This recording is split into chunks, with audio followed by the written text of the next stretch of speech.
અભય થઈને નિષ્પક્ષતાથી નિરપેક્ષ રીતે વાસ્તવિકતાનો અરીસો રૂપી સચોટ માહિતી લાવતો સત્યની સાથે અભય ટાઈમ્સ।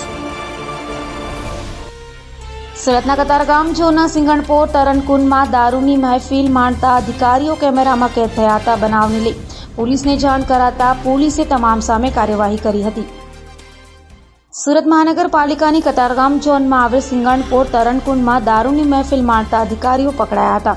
એક જાગૃત નાગરિકે તરણકુંડમાં જઈ વિડીયો બનાવ્યો હતો અને તરણકુંડમાં જ અધિકારીઓ દારૂ પીતા ઝડપાયા હતા। રેડ પડતા તમામ અધિકારીઓ ઊભી પૂંછડીએ ભાગ્યા હતા। તો જાગૃત નાગરિકે કોર્પોરેટર નરેન્દ્ર પાંડવેને બોલાવ્યા હતા, જેથી કોર્પોરેટરે પોલીસને બોલાવી હતી અને પોલીસે સ્થળે પહોંચી કાયદેસરની કાર્યવાહી હાથ ધરી હતી।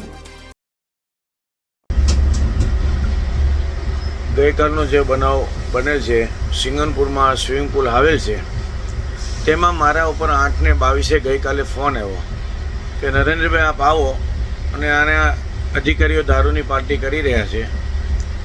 જેથી હું તાત્કાલિક અધિકારી મીડિયાવાળા ભાઈઓ સાથે હતા, સ્થળ ઉપર જઈ અને એમાં 2 જણા ગેટ ઉપર કૂદી અને ડાયરેક્ટ રેડ પાડી।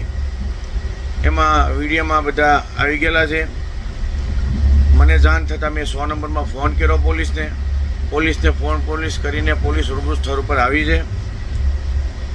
જે સોસાયટીના રહીશોને જે વારંવાર રજૂઆત કરતા હતા, એમને એમ લાગ્યું કે ભાઈ નરેન્દ્રભાઈ પાંડવને હું રિંગ કરું એટલે મને જાણ કરી, જેથી હું સ્થળ ઉપર પહોંચી અને પોલીસને બોલાવી અને મારે ગામ જવાના કારણે હું ત્યાંથી 9:30 નીકળી ગયો હતો।